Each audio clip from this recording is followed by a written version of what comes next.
incorporated structures. So limited by guarantee will have members as opposed to shareholders, company members, that's what they're called, and they will give a guarantee to to pay a nominal fee, usually £1, or could even be up to £10, towards the debts and liabilities of the company if the company is dissolved, if it's wound up. They are incorporated by Companies House, and so there's an ongoing requirement to file annual accounts, annual returns, keep the register of directors up to date. Can then also apply for charity status if eligible to the Charity Commission, or they could be community interest companies or KICs, and they would apply for that status to the KIC regulator, if appropriate, who sits within Companies House. The governing document is what we call the Articles of Association. So again, it talks about the objects, membership rights, voting powers, what happens on dissolution, how the committee, the board of directors essentially would be elected, what powers they have. They are incorporated, so they have separate legal personality and can then enter into contracts in its own name, the name of the company, can hold land in its own name. Company would have directors, and in the case of a charitable company, those directors are also the charity trustees, so they have a dual role, but we often use the term director and trustee interchangeably in a charitable company. And then they can either have an association style or foundation style membership. Now in a foundation style, it's the directors who are also the company members. They wear two different hats.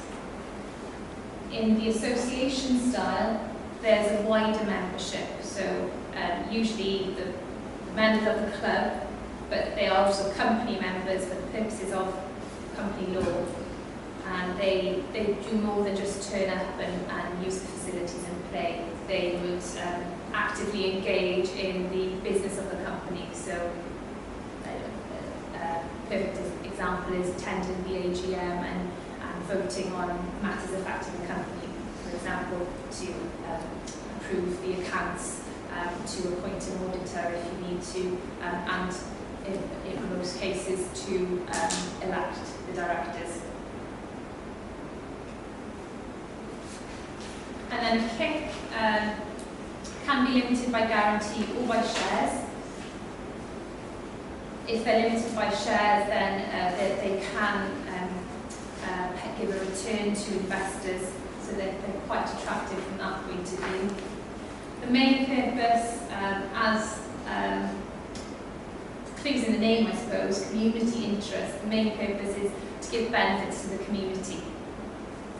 And they've got to satisfy the KIC regulator of the fact that they do bring benefits to the community before they can be registered. And that's called the community interest test. There's also an asset lock and a dividend cap. So community interest companies are not strictly not-for-profits. As I said, they can deliver returns to investors.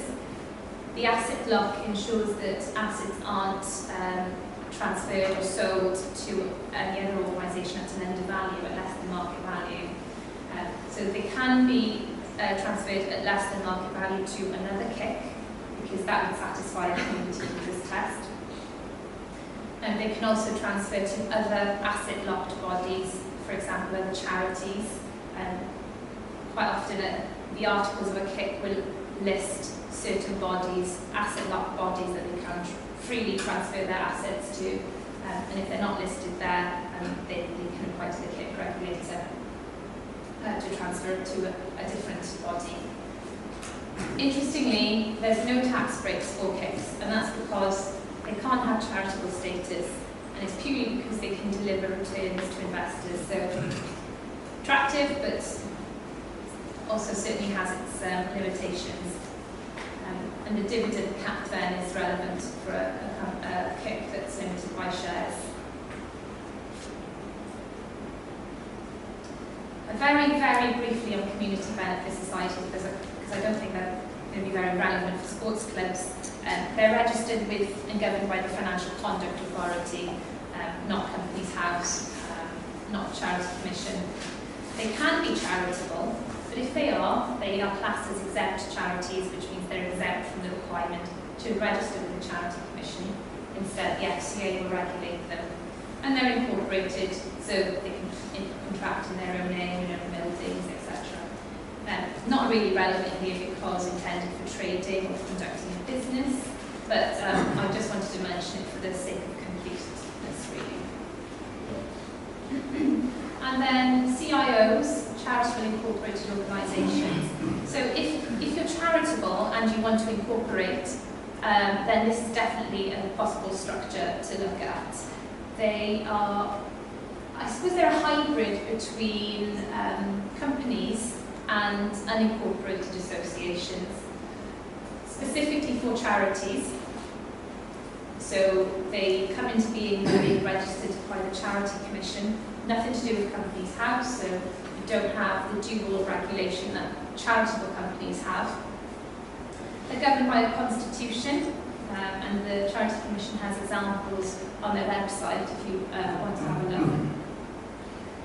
Again, they're incorporated, so the main draw is the limited liability, and they can contract and own buildings. They have trustees, charity trustees, akin to company directors, I suppose.